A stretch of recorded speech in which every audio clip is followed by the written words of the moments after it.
In the previous class, we have covered the topic alluvial soil, and today we will be studying about the black soil. Black soil, as the name suggests, the soil is black in color. ठीक है, जैसे कि आपको पता है, नाम से ही पता चल रहा है कि ये ब्लैक सॉइल है, तो इसका कलर भी ब्लैक ही है.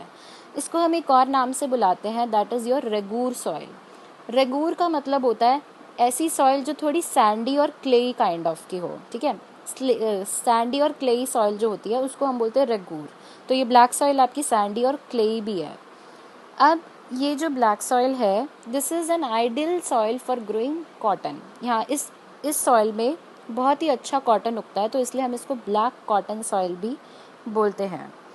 अब हम देखते हैं कि इसकी फॉर्मेशन कैसे हुई थी, इसका पेरेंट रॉक क्या है और इसकी फॉर्मेशन कैसे हुई थी ब्लैक सॉइल की. देखो, पहले हम ये देखते हैं है कहाँ पर. ये है आपका ब्लैक सॉइल वाला एरिया जो आपको ब्लू एरिया में दिख रहा है. This is your black soil. अब ब्लैक सॉइल जो है ये बनी कैसे थी? थाउजेंड्स ऑफ ईयर्स बैक ये जो एरिया है, यहाँ पर मोल्टन मैग्मा जो है, अर्थ में से आपका वोल्केनो इरप्शन होता है, उसमें से मैग्मा निकलता है. जो मैग्मा है वो जब ठंडा हो जाता है तो वो बड़े बड़े रॉक्स में कन्वर्ट हो जाता है. ठीक है, और उसी में से एक एग्जाम्पल है आपका बेसाल्ट रॉक का. तो यहाँ पर जो है वोल्केनिक इरप्शन हुआ था, मोल्टन मैग्मा निकला, और वो जब मोल्टन मैग्मा ठंडा हो गया तो उसने जो है एक रॉक का फॉर्म ले लिया, और वो रॉक था आपका बेसाल्ट रॉक. और वो जो बेसाल्ट रॉक था वो है पेरेंट रॉक इस ब्लैक सॉइल का. उस बेसाल्ट रॉक से आपकी जो है ब्लैक सॉइल बनी है. ठीक है, तो formation of the black soil जो है वो कहाँ से आई है? उसका पेरेंट रॉक है बेसाल्ट रॉक. और ये जो डेक्कन ट्रैप वाला एरिया है, this is your Deccan area. ये वाला डेक्कन एरिया है आपका. ये यहाँ पर ये इस जगह पे सॉइल मिलती है आपको. अब देखते हैं ये सॉइल और कौन कौन सी जगहों पे. अगर फिजिकल फीचर्स की बात करूँ तो ये डेक्कन ट्रैप वाला एरिया कवर करती है.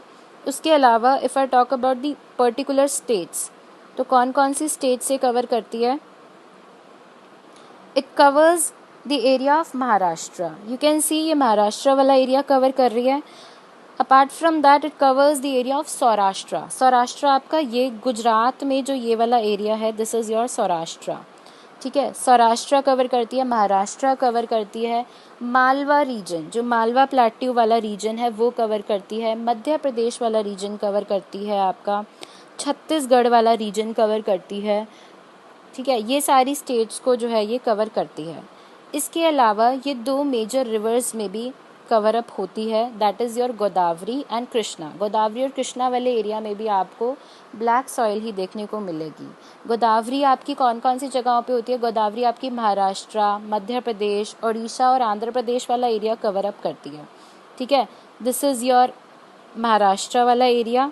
ठीक है, यहाँ वाली साइड पे अगर आप देखोगे तो ये सारा आपका आंध्र प्रदेश वाला एरिया हो जाता है. ठीक है, मध्य प्रदेश तो ये पूरा का पूरा कवर अप कर ही रही है, और कृष्णा रिवर को भी ये कवर अप करती है. Krishna river as well flows in the states of Maharashtra, Karnataka and Madhya Pradesh. अब ये जो ब्लैक सॉइल होती है, ये बहुत ही क्लेई मटेरियल की बनी होती है, इसीलिए हम इसको रेगूर सॉइल भी बोलते हैं. ये बहुत ही फाइन क्लेई मटेरियल की बनी होती है, और इसमें कैपेसिटी होती है कि ये मॉइस्चर को होल्ड कर सके. ठीक है, in addition they are rich in nutrients. अब ये बहुत सारे न्यूट्रिएंट्स होते हैं इसके अंदर, calcium carbonate, magnesium, potash, lime, ये सारे न्यूट्रिएंट्स इसमें होते हैं. लेकिन ये लैक करती है फॉस्फेरिक कंटेंट्स में. इसमें फॉस्फेरिक का कंटेंट बहुत ही कम होता है, और इनफैक्ट कई बार नहीं भी होता. अब क्या होता है, जब गर्मी पड़ जाती है, जब सूखा पड़ता है, तो इस सॉइल में क्रैक्स आ जाते हैं. जैसे आपका आटा होता है, आटा जो होता है गीला होता है, तो तब तो आप देखते हो कि वो उसके अंदर वो आपको क्लेई सा दिखता है, जैसे क्ले की तरह दिखता है. लेकिन जब आटा सूख जाता है तो उसके अंदर क्रैक्स आ जाते हैं. तो वैसे ही ब्लैक सॉइल है आपकी आटे की तरह. जब गीली होती है तो वो आपको क्लेई दिखेगी, और जब वो सूख जाती है तो उसके अंदर क्रैक्स आ जाते हैं. जब उसके अंदर क्रैक्स आ जाते हैं तो उसकी वो प्रॉपर एरेशन में हेल्प करती है. एरेशन का मतलब होता है कि वो अपने अंदर एयर को एब्जॉर्ब कर लेती है, ठीक है। जब क्रैक्स आ गए तो इसका मतलब है उसके अंदर एयर फिलअप हो गई है। These soils are sticky when wet and difficult to work on unless tilled immediately after the first shower or during the pre monsoon period. ये जो सॉइल होती है ये स्टिकी होती है, जब गीली होती है तो स्टिकी होती है, आटा स्टिकी स्टिकी सा होता है आपका, तो गीली होती है तो ये स्टिकी होती है और इसके ऊपर काम करना डिफ़िकल्ट हो जाता है।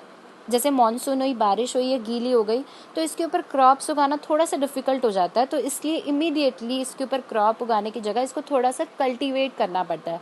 कल्टीवेट करना यानी कि इस पर थोड़ा सा ट्रीटमेंट करना पड़ता है, इसको थोड़ा सा मिक्सअप करना पड़ता है, हिलाना पड़ता है, ताकि ये अच्छे से आपकी इसमें अच्छे से क्रॉप्स को उगाया जा सके।